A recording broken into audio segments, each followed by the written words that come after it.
E agora vamos falar com um dos representantes do frigorífico Minerva. Ele irá explanar o tema boi gordo, tendências e exigências de mercado.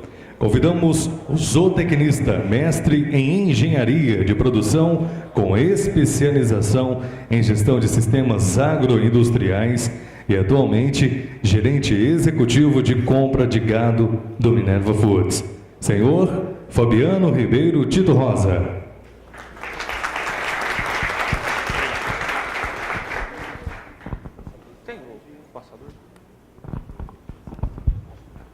Bom dia. Vou pegar com o meu xará aqui o passador.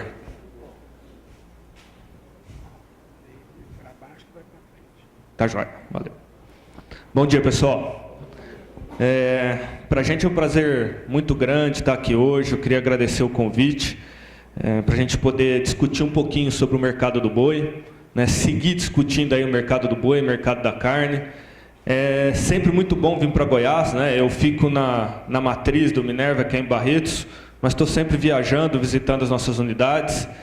E é aqui em Goiás que a gente tem a nossa maior planta, né? O maior abate do Minerva, em uma única planta, é feito aqui em Goiás, aqui perto, na planta de Palmeiras de Goiás. A gente abate ali de segunda a sexta, 1.700, 1.800 cabeça-dia, né? Então, é um estado importante, um estado produtor, um estado que vem melhorando em termos de qualidade, que é importante dentro da produção e do faturamento do Minerva. Então, a gente está sempre aqui e é sempre muito bom que a gente acaba encontrando aí os amigos, os parceiros e coloca o papo em dia, né? Eu acho que eu só tenho 40 minutos também. Eu vou até pedir para o pessoal do tempo ir me cutucando, porque eu tenho um problema de falar um pouco demais.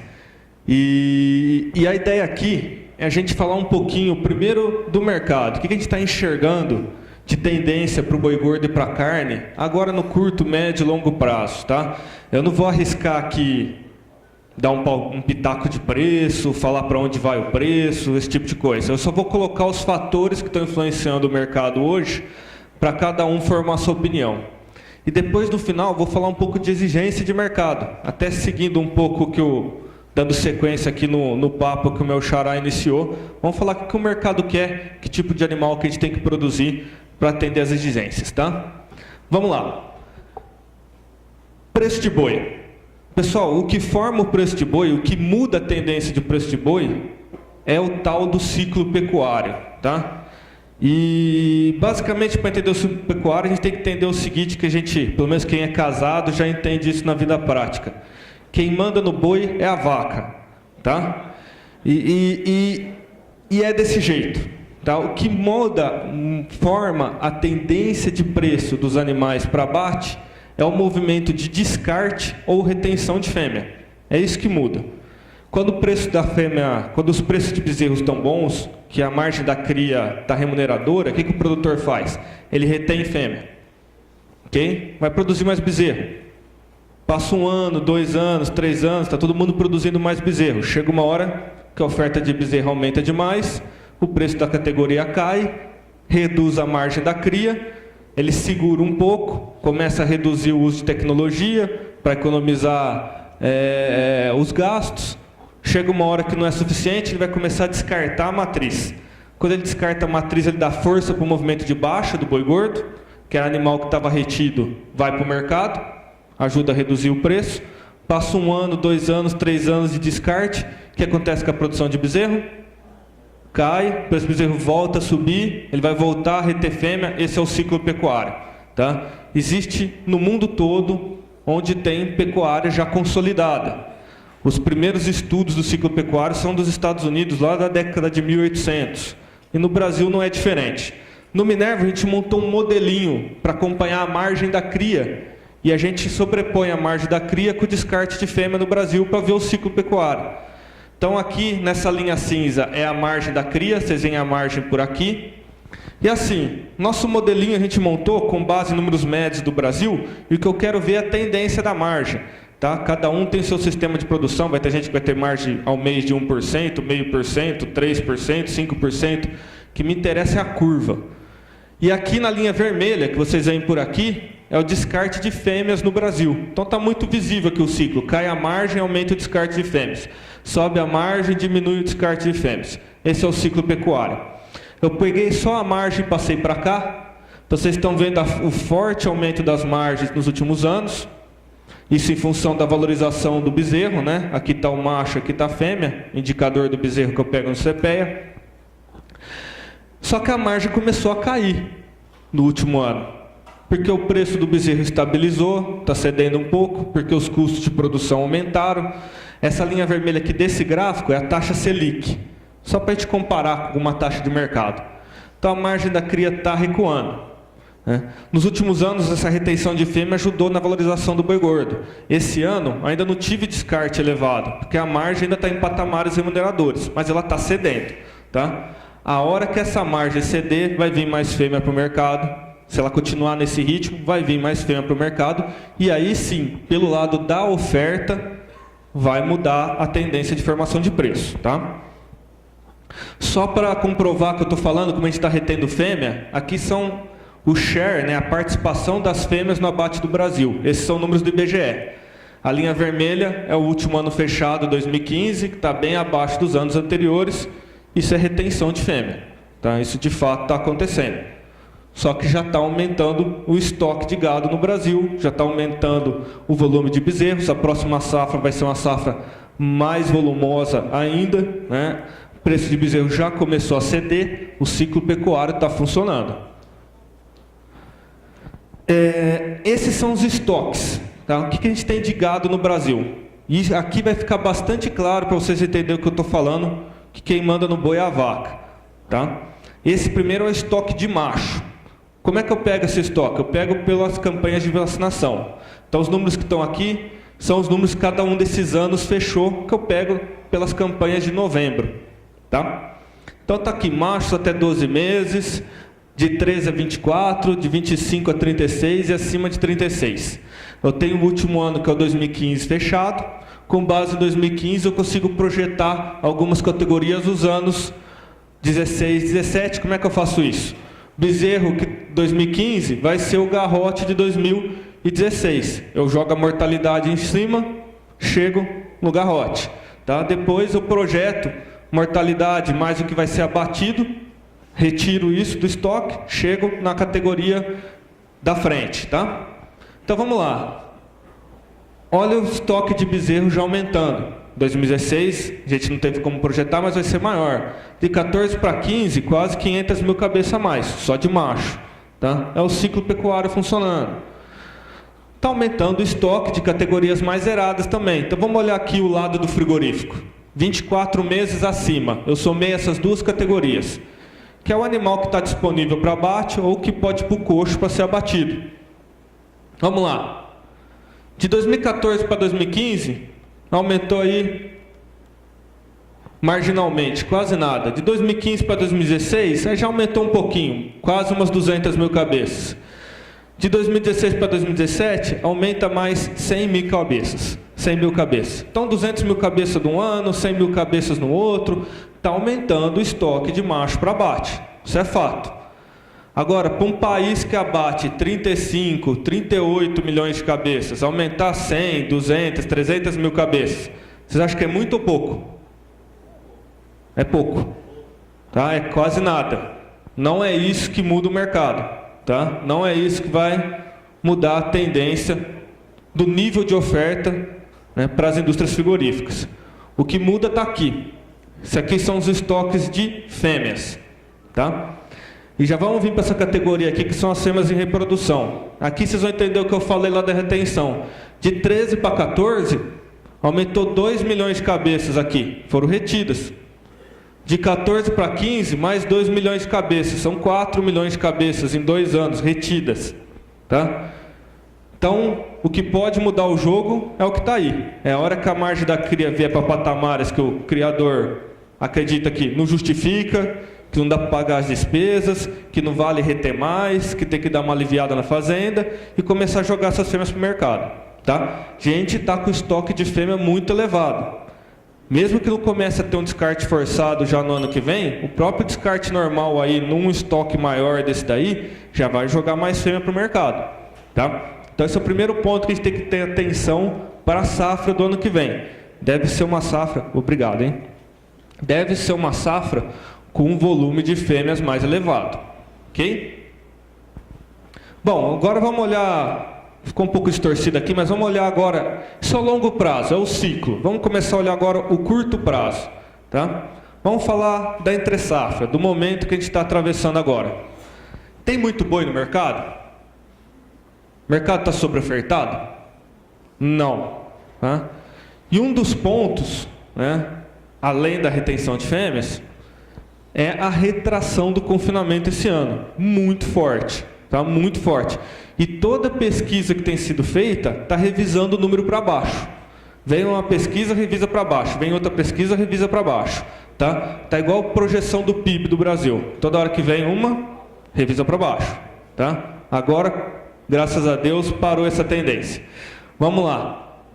Essa é a nossa pesquisa, a segunda pesquisa do Minerva. A gente faz 3 pesquisas por ano no Minerva, nossa área de inteligência. Essa é a segunda do ano. Foi feita no final de julho, a gente soltou o resultado em agosto, começo de agosto. Tá? Isso aqui não é o que a gente estima de gado confinado no Brasil, nem por estado e nem o total. Essa é a nossa amostra. Nós pesquisamos um volume de gado que aí está aproximadamente 2 milhões de cabeças. Se o Brasil, como mostrou meu xará, confina aí perto de 5 milhões de cabeças, a nossa amostra é mais ou menos metade do confinamento do Brasil. É uma amostra boa. Tá? Nos aponta uma tendência em que a gente pode confiar. Então está aqui o que a gente viu por estado. Todos com retração, com exceção de Rondônia, que está saindo do nada por muito pouco, também não influencia muito a conta. Tá? O que é importante, todos os grandes estados de confinamento em retração. Goiás, 27%. Forte, uma das maiores.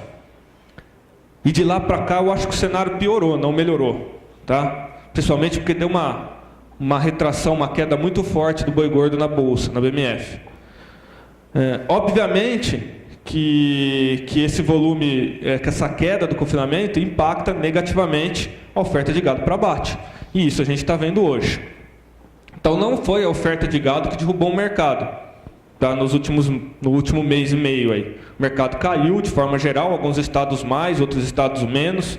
Onde mais caiu foi São Paulo, até o diferencial de base, que a diferença de São Paulo para os outros estados diminuiu, né? Mas não foi a oferta. Até São Paulo está tendo uma queda de confinamento menor do que a média. Cadê São Paulo? Aqui, ó, 12%, a média 18%.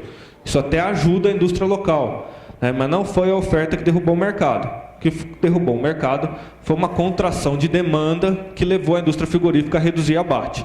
Tá? Eu vou começar a falar um pouquinho disso agora.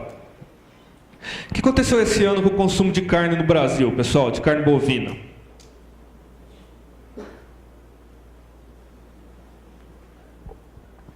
Caiu. Tá? Por que caiu? Porque nós estamos em crise. Vocês estão vendo aí.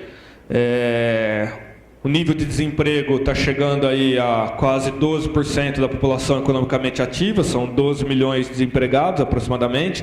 Ainda piora um pouco mais, provavelmente nos próximos meses, antes de começar a melhorar.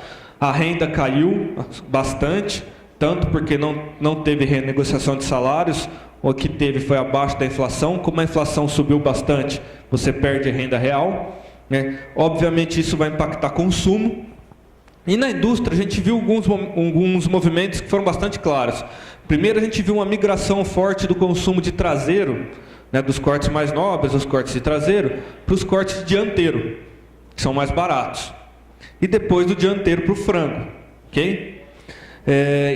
Isso aqui foi uma matéria, só coloquei a manchete. Essa matéria saiu no jornal Valor Econômico, que é o principal jornal de economia do país, já faz uns meses. O Brasil sempre consumiu em torno de 35, 37, 38 quilos per capita de carne bovina. Esse ano estima-se que a gente está consumindo abaixo de 30. Falam-se aí de 28, 29. É uma retração muito forte. Né? Não sei se vocês sabem, mas o frango já é a carne mais consumida do Brasil. O frango está com consumo per capita aí na casa de 37, 38 quilos, que era o que era carne bovina. E por que isso? É muito simples. Quem prefere frango aqui do que carne bovina? Pode levantar a mão sem medo de apanhar. Quem prefere? 1. Só vi 1. Tá? 2, 3. 3. Nós estamos em quanto aqui? Demorou para levantar, ficou com medo, né? Nós estamos em 3 em quantos aqui? Tá? Não é a preferência do brasileiro. O brasileiro prefere carne bovina. Por que ele consome mais frango, então? Porque é mais barato. Tá? Por que é mais barato? E em anos de crise, isso daí se intensifica. Tá?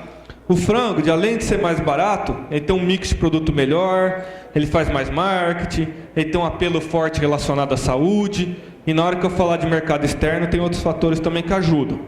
Então houve uma retração. Na hora que a economia se recuperar, vai haver uma recuperação de consumo? Obviamente, a gente acredita que sim. Né? Agora, não vale só, para ter a recuperação de consumo, não é só questão de expectativa. Né? A expectativa começa a fazer o empresário voltar a investir, que daí vai voltar a gerar emprego, e na hora que esses indicadores, sim, emprego e renda, começarem a reagir, aí você começa a ter recuperação de consumo. Provavelmente a gente vai ver isso quando? O ano que vem. Ok? Ainda que sazonalmente, em final de ano, e mesmo em ano de crise, talvez num movimento menor, mas a gente sempre tem um consumo melhor. Tá? Final de ano tem os empregos temporários, tem as festas de fim de ano, esse ano tem eleição, gira um pouco mais de dinheiro. Tá? Se o consumo interno está ruim, a gente começa a olhar com mais carinho para a exportação. E o Brasil, não sei se vocês sabem, é o maior exportador de carne bovina, o Xará também mostrou esse número no começo da palestra dele. O Brasil é o maior ou o segundo maior exportador de carne bovina, fica sempre ali brigando. Brasil, Estados Unidos, Índia e Austrália, com números bem parecidos. Tá? Lembrando que a Índia exporta carne de búfalo, não é bovina, mas entra no jogo. Né? Então a gente está sempre ali, disputando o primeiro e o segundo lugar. Só que a gente exporta só 20 a 25% da produção. Tá? 80, 75% da produção fica no Brasil. Nós somos os maiores, mas o maior exportador, mas o maior consumo ainda é o mercado interno.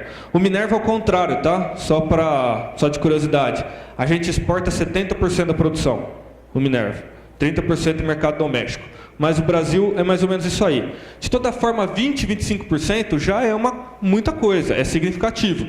E principalmente quando o mercado interno está ruim, a exportação ajuda bastante.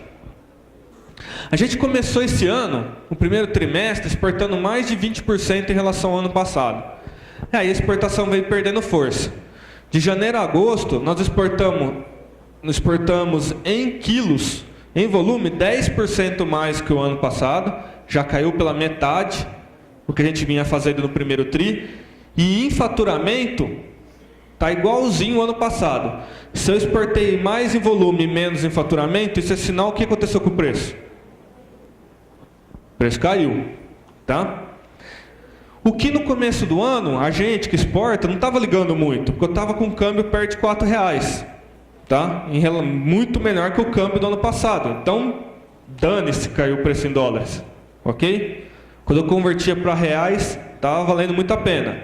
Só que o dólar saiu de 4,15, 4,10 e veio para 3,20. Hoje, quem acompanha a bolsa aí, abriu para baixo, deu uma pancada para 3,16 hoje. Tá?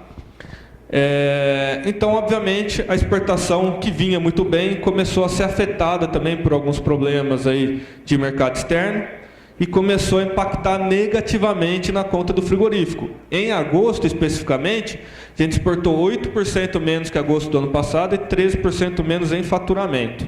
Tá? Então, nós estamos num cenário de demanda que não está muito bom.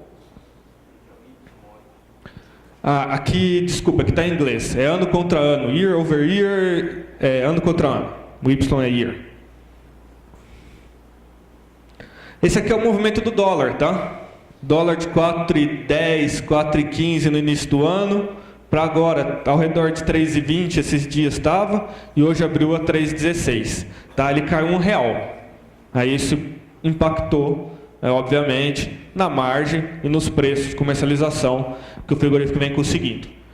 Então, pessoal, a balança da pecuária está meio assim, né? Ela não sabe para que lado que ela vai. De um lado tem uma oferta relativamente enxuta esse ano, né? Nós estamos em ano de retenção de fêmeas ainda, é o 3º ano. A gente está com uma contração forte no volume de gado confinado, né? Obviamente isso mantém o mercado enxuto, por outro lado tem um problema de demanda. O boi vinha se valorizando ao longo do ano, a indústria ficou estrangulada aí com essas duas questões que eu coloquei para vocês. O que a indústria fez? Ela reduziu o abate. No ano passado, a gente teve um movimento muito forte de redução de abate. No Brasil, fecharam ano passado mais de 30 plantas frigoríficas. Tá? Isso é muita coisa. Praticamente saiu um Minerva ou mais do mercado, em termos comparativos. Nós somos a 3ª maior empresa em termos de abate do Brasil hoje. A 2ª em exportação. Então, ano passado, praticamente saiu um Minerva do mercado. É bastante coisa. Depois que você tem uma retração dessa, você não vai conseguir dar outra pancada dessa de novo. Já fechou muita planta, você já ajustou muito quadro. Então, obviamente que a retração desse ano é menor que a do ano passado. Mas é em cima de uma base que veio de uma queda muito forte. E novamente a gente está vendo isso de novo. Começou a ter alguns fechamentos de planta em São Paulo, principalmente, né? E reduções de abate de forma geral no Brasil todo. A indústria está se ajustando. Isso já deu algum efeito positivo? Deu. A carne subiu. Como a gente costuma dizer no Minerva, ela subiu na dor, né? Não foi no amor, não. Ela subiu pela falta, tá? Mas subiu. Reduziu o abate, reduziu a produção, enxugou o mercado, faltou, subiu. Pelo menos tem esse efeito positivo aí. Agora, quando a gente olha o longo prazo, pessoal, aí... E é muito bom falar de longo prazo, né? Se eu falar alguma coisa daqui de 20, 30 anos, daqui 20, 30 anos, se eu errar, nenhum de vocês vai lembrar, né? Ninguém vai me cobrar, né? Mas quando a gente olha o longo prazo, de fato, o cenário é bastante positivo, tá? Por quê? Por causa de um fenômeno que a gente chama de ocidentalização do consumo. O que é isso? A população mundial está migrando para um consumo maior de proteínas de origem animal. Ok? Em função de 3 fatores. O primeiro é que a população não para de crescer. Diminui a taxa de crescimento, mas não para de crescer. E aonde cresce mais? Nos países em desenvolvimento, que é justamente onde o Brasil tem mais acesso, né? Na parte do mundo mais pobre. Está crescendo. O segundo é que está se urbanizando. O Brasil é urbano há muito tempo, mas o mundo é urbano só desde 2005. Até 2004, a maior parte da população vivia no campo, população mundial. Esse pessoal está indo para a cidade, ele para de produzir o próprio alimento, produzir para subsistência, e passa a ter que comprar alimento. É menos mãos produzindo, mais poucas para consumir.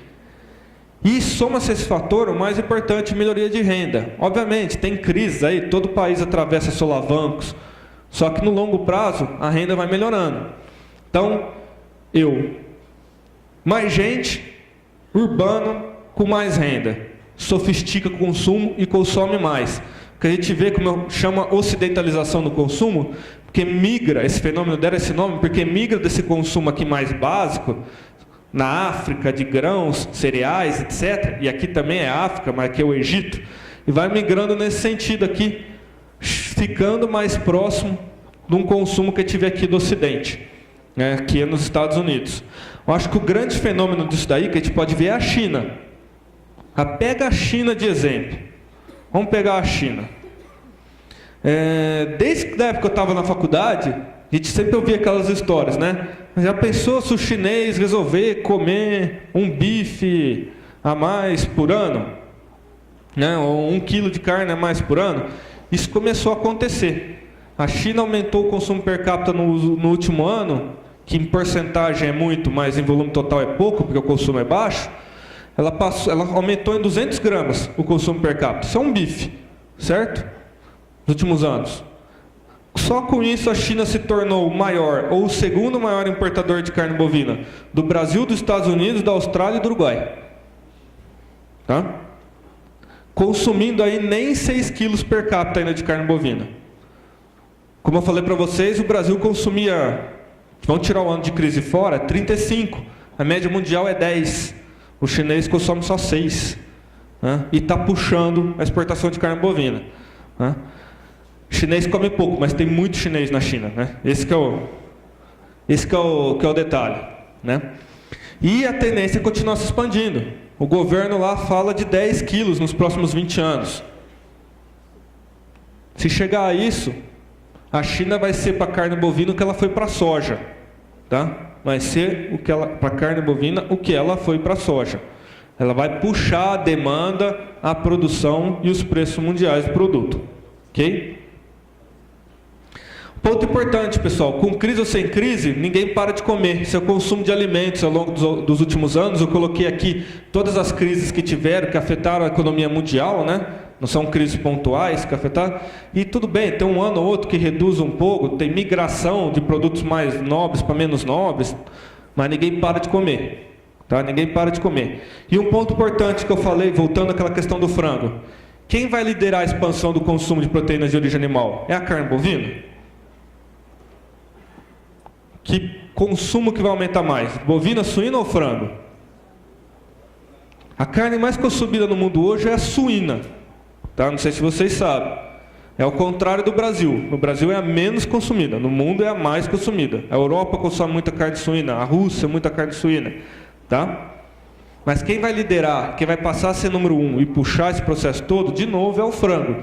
Que além de tudo que eu falei para vocês, mais barata, apelo relacionado à saúde, melhor mix de produto, uso mais econômico dos recursos, frango se reproduz em espaços menores, o ciclo de produção é muito rápido, etc. O frango não tem barreira cultural religiosa, igual tem a carne bovina, por exemplo, lá na Índia, igual tem a carne suína no Oriente Médio, o frango não tem. Tá? Então é a carne que vai crescer mais. Por outro lado, qual que é a mais difícil de produzir? É a bovina. Vocês sabem disso melhor do que eu, porque vocês fazem isso, né? Você precisa de área, você precisa de rebanho, você precisa ter um know-how muito grande, você precisa ter muito recurso, você precisa ter água. A China não tem água, tá? A Austrália não tem mais água. Então, a produção de carne bovina tende a ficar estável ou até recuar, produção mundial. O consumo pode crescer pouco, pode crescer marginalmente. A necessidade de importação ela se mantém ou até amplia em função disso. Isso é bom para o Brasil. Ok? Agora, chegando aqui para o final da palestra, está bastante óbvio para a gente que a gente vai ter que produzir mais. Agora, o que a gente tem que produzir? Acho que essa é a grande questão, como técnicos, como produtores, como indústria, que a gente tem que buscar esse alinhamento. Tudo bem, o mercado, a tendência de longo prazo é favorável, nós vamos produzir mais, nós vamos vender mais carne. Mas o que o mercado quer comprar? O que a gente tem que fazer? Essa não é uma pergunta muito fácil de responder, pessoal, porque eu vou começar a falar um pouquinho de qualidade. E qualidade, em última instância, é algo meio subjetivo. Tá? Às vezes o que é bom para você não é bom para mim. A gente tem gosto diferente. Tem gente que gosta de carne magra, tem gente que gosta de carne gorda. Só para dar um exemplo. Okay? Mas a gente consegue tentar alinhar um pouco o discurso. Aqui eu sentei com o meu comercial e montei uma tabelinha simples, bem sintetizada, das exigências de mercado. Tem mercado para tudo, pessoal. Eu vendo carne muito ruim, razoável, boa, muito boa e excelente. Eu vendo tudo isso. Que bater lá no frigorífico a gente vende. A questão é, o que eu quero produzir, de que mercado eu quero participar. Chamei aqui de mercado interno B, para dar um nome, que é aquele mercado de preço. A dona de casa chega no supermercado e vai comparar a carne bovina com o frango. Ok? Se não tiver muita diferença, ela vai comprar carne bovina. Normalmente vai mandar moer, nem sabe o que está moendo. Se tiver muita diferença, ela vai comprar o frango. Isso é um mercado de preço. Tem exigência nisso daí? Não, não tem. O animal pode ser velho, o pH pode ser alto, a carne pode ser escura. Vende. Mas vende barato. Ok? Na outra ponta, vamos sair do muito ruim e vamos para a ponta de lá. Nós temos nichos. O Fabiano, o meu xará aqui, até falou um pouquinho disso. E nicho, pessoal, pode ser segmentado ainda. Vamos falar de carne prime, vamos falar de churrascaria. Eu posso falar de churrascaria padrão, churrascaria de alto valor, eu posso falar das steakhouses de alto padrão, igual vai abrir agora o Pobre Juan aqui em Goiânia. Né? Então estou falando de um varanda, de um rubaiá, de um Pobre Juan. O que esse pessoal quer? Vamos para esse AAA. O que ele quer? Quer uma carne macia, Esse é o primeiro ponto, macia e com marmoreio, ok? É por isso que nesse segmento, ou você trabalha com boi capão, boi inteiro não tem espaço, ou você vai trabalhar com novilha, né? Porque o boi inteiro, via de regra, não dá marmoreio, ok? Animais meio sangue britânicos, pelo menos, tá? Ou 3/4, é para atender esse segmento. Protocolos específicos, premiação. Outro nicho de exportação, Europa e Hilton. Protocolo específico, envolve rastreabilidade. No caso do Hilton, rastreado no mínimo a partir dos 10 meses de idade. Se for macho inteiro, tem que morrer com dente de leite. Se for capão, até 30 meses. Isso é nicho. Protocolo específico, premiação. Entre o muito ruim e o nicho, o que a gente tem? Tem um mercado que a gente convencionou chamar de mercado de commodity, de carne commodity. Esse é o grosso do mercado. É esse mercado que a gente tem que trabalhar para atender, via de regra. Vou dar um exemplo do Minerva. O programa Prime nosso, que o Fabiano até mostrou um rótulo nosso aqui, daquele programa Prime, a gente abate 4, 5 mil animais mês. Vai dar o quê? 50 mil animais no ano. O Minerva bate 1.600.000 cabeças ano. Tá? Nicho é nicho. Tá? Nicho é isso aqui. Ok? O que eu tenho que fazer para trabalhar no mercado de commodity? E commodity não é sinônimo de porcaria. Commodity é sinônimo de padrão. O que é uma commodity? É um produto que tem o mesmo padrão em todo lugar do mundo, que várias pessoas, vários players produzem, e você pode comprar porque você sabe qual é o padrão. Eu compro de lá, compro de cá, é esse padrão. Talvez a carne seja a única commodity despadronizada que existe. Aí fica até essa discussão se é commodity ou não. Mas qual que tem que ser o padrão dessa commodity? Para eu atender o mercado interno padrão, para eu atender os principais mercados de exportação de commodity, qual que tem que ser o padrão? Primeiro, resumindo a conversa, idade, máximo 36 meses. Não tem mais mercado para boi erado. Não tem. Tá? Não tem. Não só por questão de maciez, mas alguns mercados, em função de protocolo contra a vaca louca, não compra carne de gado acima de 30 meses. Porque o animal jovem, ele não manifesta a doença. Quem são esses mercados? Irã, Israel, Chile, China. Chinês come gafanhoto, sapo, rato, rã, etc. Mas não come carne de boi erado. Tá? Não aceita animal acima de 30, 36 meses. Protocolo contra a vaca louca. O protocolo é 30 meses, mas como no Brasil a nossa GTA é 24 a 36, ou eu olho pela GTA ou olho pelo dente, até 4 dentes, então o animal até 36 passa. Ok? Então esse é o primeiro ponto. Peso, pessoal. Qual que é o peso ideal? A classificação do frigorífico normalmente é 225 a 400 quilos. É 15 a 26 arrobas. Abaixo de 15 classifica, acima de 390 a 400 quilos, acima de 26 arrobas classifica também. Desclassifica, peso de vaca. Então aceita essa variação. Mas qual que é o ideal? O ideal é ao redor de 21 arrobas. Por quê? Porque se é um animal suficientemente pesado para reduzir custo fixo na indústria, para dar uma boa receita para o pecuarista, para ajudar no rendimento de carcaça, para ajudar na relação de troca com o bezerro, principalmente ano de bezerro caro, isso é importante, e não dá excesso de tamanho de peça. Porque você começa a ir para 24, 25 arrobas, começa a ter problema de tamanho de peça. 26 arrobas, 27 arrobas. A caixa do contrafilé que vai para a Europa, pessoal, é no máximo contrafilé de 6,5 kg. O animal passou de 25 arrobas, já não cabe na caixa. Tem chegado uns elefantes na indústria, 30 arrobas, 32, 33 arrobas. Levanta a mão para mim, quem compra uma picanha de 2,5 kg? É o que dá um animal desse. Ok? Então, a gente tem que tomar cuidado com isso também. A peça não pode ser leve, mas não pode ser pesada. É ali, é ao redor de 21 arrobas, 19, 23 arrobas. Cobertura de gordura. Todo mercado quer gordura? Não. Tem mercado para carne magra? Tem um monte. Tem aqui 2 que eu dei de exemplo aqui, ó, Irã e Chile. Egito, Rússia, Israel. Nenhum desses mercados quer gordura. Normalmente eles compram dianteiro ou corte da roda. Corte da roda é a parte do traseiro lá, os colchões, o patinho, tá? Normalmente é isso que eles compram. Eles não exigem gordura. Só que lembra o seguinte, a indústria frigorífica é uma indústria de desmontagem, não é uma indústria de montagem. É diferente de todas as indústrias que vocês conhecem. Não chega um monte de peça lá, a gente monta e vende. Ao contrário, chega o negócio montado, a gente desmonta e vende. Né? Chega o boi, a gente desmonta para vender.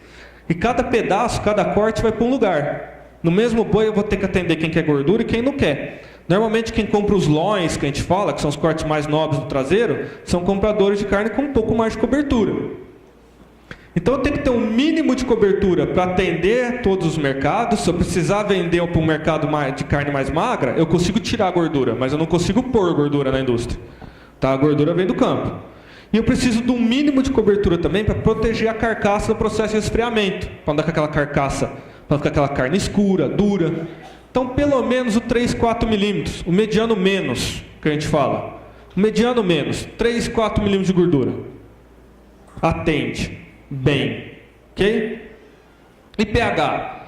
pH tem que ser baixo, pessoal. E talvez aqui esteja o grande problema do Brasil, que optou por produzir touro em vez de boi gordo. Né? Vamos discutir as razões disso, né? Mas ao contrário de Austrália, Estados Unidos, Uruguai, Argentina, que são os outros exportadores de carne que produzem boi gordo, né? Animal capão, o Brasil optou por produzir animal inteiro.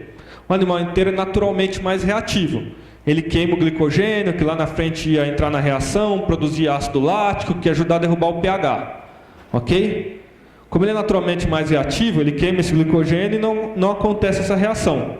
Eu tenho carne com pH mais alto. Carne com pH mais alto é aquela carne que vocês já foram comprar e viram. Escura, brilhosa. Vocês já viram essa carne? Parece uma goiabada cascão. Hã? Vocês já viram isso daí? É uma carne com pH alto. Tá? E o grande problema dessa carne, além dela ter um aspecto pior, é que ela dura menos na prateleira. Ela estraga mais rápido. E isso é especialmente importante para a exportação. Porque se tem imaginem comigo, a maioria de vocês não conhece a indústria. Vamos abater, aí nós vamos levar alguns dias para formar um container de determinado corte.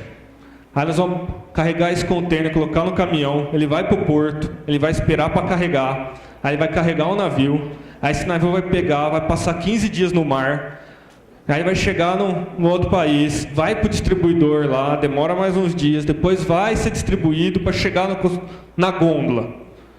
Tá? Isso leva meses, ok? A carne tem que durar. Então carne resfriada não se faz com pH baixo, alto. Se deu pH acima de 5.8, 5.9, alguns mercados toleram, se deu acima disso, congela. E o preço é bem menor. Ok? Então o pH tem que ser baixo. E se eu produzo animal inteiro, eu tenho que acertar no resto tudo, para minimizar esse problema. Ele tem que ser quanto mais jovem, melhor. Quanto mais bem manejado, melhor. Quanto mais bem tratado, mais bem nutrido, melhor, etc. A indústria frigorífica tem que fazer sua parte também no curral, tem que fazer sua parte na câmara frigorífica, né? Todo mundo tem que trabalhar para reduzir esse problema. E além de tudo isso, pessoal, entra também o que a gente chama de qualidade de processo. O que é qualidade de processo? Não só a qualidade intrínseca do produto, que é o que eu mostrei para vocês aqui, esse que tem que ser o padrão da nossa commodity, né? Mas também a forma como ele é produzido ganha cada vez mais importância para alguns mercados. Os caras vêm aqui, vai fazer auditoria de bem-estar animal, vai fazer auditoria de questões relacionadas a meio ambiente. Para vocês terem uma ideia, as equipes hoje de compra de gado do Minerva, elas são menores do que as equipes de jurídico e biólogo e etc. Porque para comprar um boi hoje no Brasil, primeiro, eu tenho que exigir uma série de documentação do pecuarista. Eu tenho um cadastro completo dele, parece banco. Depois eu vou olhar as listas do Ministério do Trabalho e do IBAMA, para ver se o pecuarista não está citado nessas listas. Os blacklists que a gente fala, as listas sujas. Se tiver, eu já não compro. Ele não estando na lista, eu vou comprar, se não for fazenda do bioma amazônico. Se for fazenda do bioma amazônico, eu vou olhar satélite, para ver se não tem foco de desmatamento na fazenda. Se não tiver, eu compro. Ok? É desse jeito hoje. E a exigência, pessoal, só aumenta, tá? Não diminui. Isso é o que está assim hoje. Esse aqui é o perfil dos animais que estão sendo abatidos no Minerva. Se vocês olharem a média está melhorando. Aqui é o volume de gado confinado, a linha vermelha é 2016. Volume de gado confinado esse ano, volume de gado semi-confinado, se somar confinamento com semi-confinamento, mais de 60% do gado que a gente abate hoje passa no coxo, isso é safra, isso aqui foi safra, tá? Então aquele boi de pasto tradicional, pasto mais sal mineral, esse boi está acabando, isso tem um efeito positivo em idade, que é um ponto importantíssimo para atender a exigência de mercado, tem um efeito positivo em peso de carcaça. Nosso peso de carcaça aqui, girando ao redor de 20 arrobas, média para os machos. 14 arrobas e meia, média das fêmeas. Tá? Então o Brasil hoje está produzindo animais mais jovens, mais carcaçudos, mais pesados. Isso é muito bom. Só que isso é média, tá, pessoal? E vocês bem sabem, tem muitos Brasis dentro do Brasil. E tem muitas pecuárias dentro da nossa pecuária. Quando a gente olha a média é uma coisa, mas a dispersão é muito grande. Para ilustrar, essas fotos foram tiradas no mesmo dia. Essas 3 fui eu que tirei no curral da nossa unidade de Rolim de Moura, na Rondônia. E essa aqui foi na unidade de Barretos, no dia que estavam morrendo esses animais meio sangue. Mesmo dia, quase no mesmo horário. Então tinha de tudo. Se eu abrisse todas as unidades nossas aqui, com fotos do mesmo dia de curral, vocês vão ver que tem de tudo. Tem de tudo. O curral de frigorífico é um bom lugar para dar aula de zootecnia. Tá? Você chega lá com os estudantes e fala assim, aquilo lá é um gir, aquilo lá é um Nelore, aquilo lá é um guzerá, aquilo lá não dá para saber, aquilo lá é um boi escorrido, aquilo lá é um boi magro, aquilo lá é uma vaca de 10 anos, aquilo lá é uma novilha. É muito bom. Né? Vale, sugiro aos professores aí, vale a pena. Tá? Então, como eu falei, ainda é muito heterogêneo.